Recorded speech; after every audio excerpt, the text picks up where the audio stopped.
These roads, the transport system is now irrational. We need to rationalize it. Why is it irrational? Barabara, the road, they are small cars. There are railways carrying cargo. There are petrol tankers carrying petrol, all on the road. So we need to disaggregate, separate. Fuel pipeline, toka kwa barabara. You go through the pipeline. Mizigo, gari moshi. Mizigo mikubwa. The train. Barabara, light cargo and passenger. And you heard what he was saying about also the dual carriaging the roads instead of just two lanes. So I'm very happy with what His Excellency is doing on the pipeline. I thank him and congratulate him. We are going to co-invest in that one together, all the way up to the Congo border, so that we take.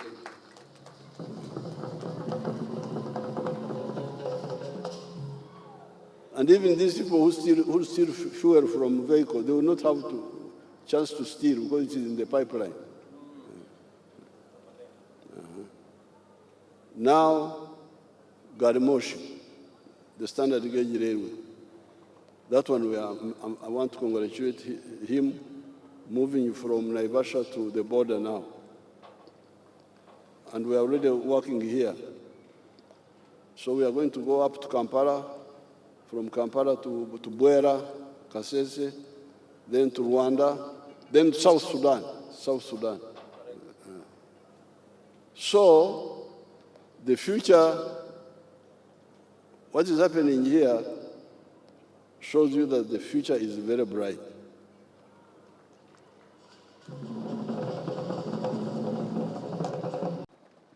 What is the size of the GDP of the whole of Africa? My girl here checked on the internet. It is $2.8 trillion. The whole of Africa. What is the size of the GDP of USA? 30 trillion. United States is a quarter of the land area of Africa, and their population is 1/5. But you here, our wealth, 2.8 trillion, America's wealth, 30 trillion. That's more than 10 times bigger. Now, this is what we saw when we were part of the student movement in the 1960s. And we told leaders at that time what I'm telling you today.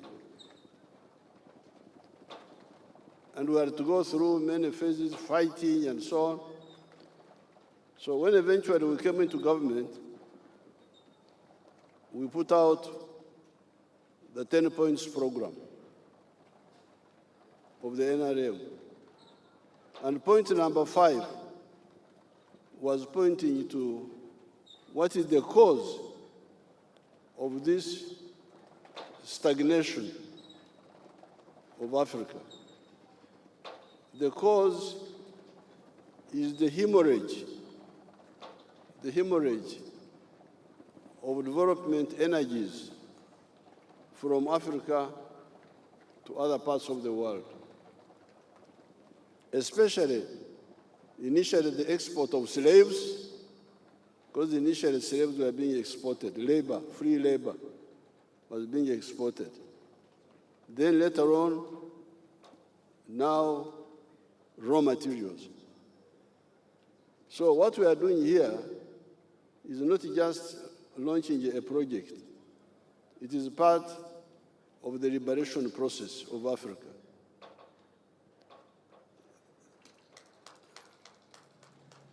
It is part of ending the betrayal, usaliti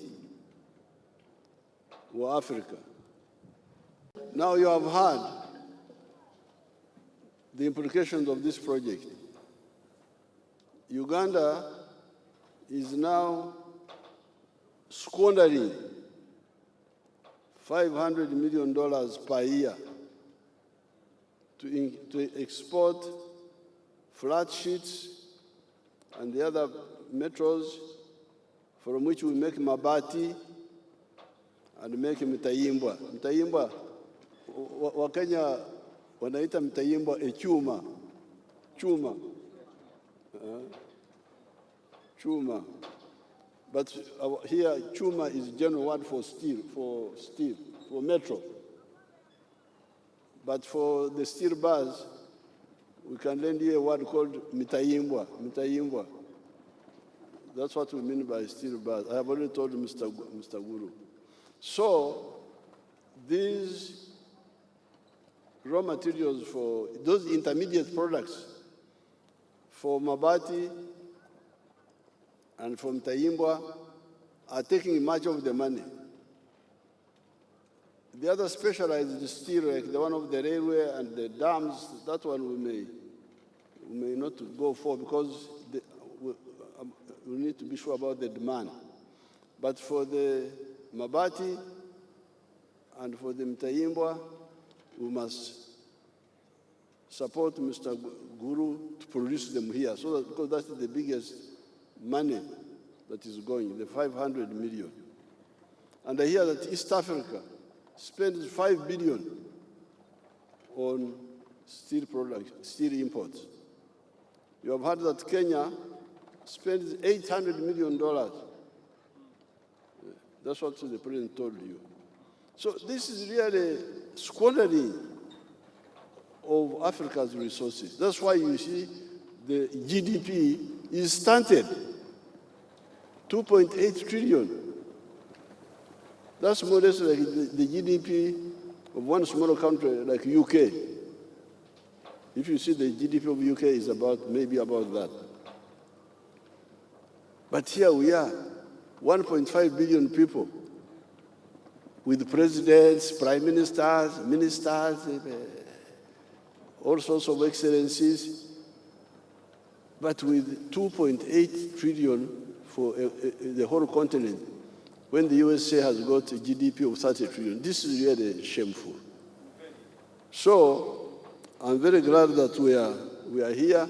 You are all part of the liberation process. I want to thank you, Mr. Guru. Thank you very much. And I want to thank your tough wife who makes you do things. And I want to thank His Excellency na Wakenya wote kwa kutuunga mkono kwa hatua hii. This iron ore, the hematite, which is very pure, some years ago, not in Kabale, but another place called Kanungu, there's also the same hematite there. A group came from India, and they agreed with my local villagers there in Kanungu to export unprocessed iron ore, obtare. I was telling you, Guru, they don't have enough words in English. So I was giving him our words here. Obtare. Obtare is the word for iron ore. So those fellows had agreed with an Indian company to sell obtare to India. And then when I called them, how much are you going to get? $47 a ton. And how much would this Indian get? That time it was like $900 a ton. And then all the jobs would go. You would lose money, you would lose jobs. So what we are doing here is extending what I have done in the whole sector of minerals. I have banned the export of unprocessed minerals, all of them. Let them stay in the ground. If the present generation are asleep, kama watu wale wamelala, labda huko mbele wengine watakuja ambao wako na macho ya kuona. So I want to congratulate Dr. Guru for helping us to fulfill our vision of adding value to this Butare. Mpigie makofi. Now, what you Africans need to know is the power of the pocket, the purchasing power. You can imagine the money we are giving to foreigners. $500 million a year from Uganda to foreigners. This is a lot of support for them. Kenya, you have had $800 million. This is a lot of support. So if that money remains in our pocket, instead of giving it to others, we shall be much better off. So nobody should tell you that we don't have power. We have power, but we don't use it. The power of the pocket. Purchasing power is power. We have been buying Japanese vehicles ever since 1962, when we got independence. I started seeing Japanese vehicles here. Previously, we were using British vehicles. But with independence, we started getting Japanese vehicles. And by the time we came from fighting Amin, Japanese vehicles had taken over from the British and the German. So I talked to the Japanese, can you come and assemble your vehicles in Uganda? They were not interested. But now, we are making our own vehicles from beginning to end. So the Japanese now came and say, I want to assemble. I said, no, sorry, too late. I can't allow you. You lost your chance. Because assembling means you bring the same vehicle, knock down, and you just put it together here. The only saving is like 15%. But this shows you the power of the pocket. How much has Africa been spending on Japanese vehicles since 1962, when I started seeing these vehicles coming? It is very important that Africans really wake up and know their interests. I want to salute His Excellency Ruto. He's a real Pan-Africanist. The man is going to invest $500 million here. And he has already helped us with the cement. He has got a very good track record. What he says, he does. I'm very happy with him. And I want him to bring more gurus. Are there more reverends there? Indian reverends. He's going to bring more reverends, Indian reverends. And I want to thank His Excellency Ruto for encouraging him and for being together with us. We are fully aligned with His Excellency Ruto on the issue of the Pan-African vision.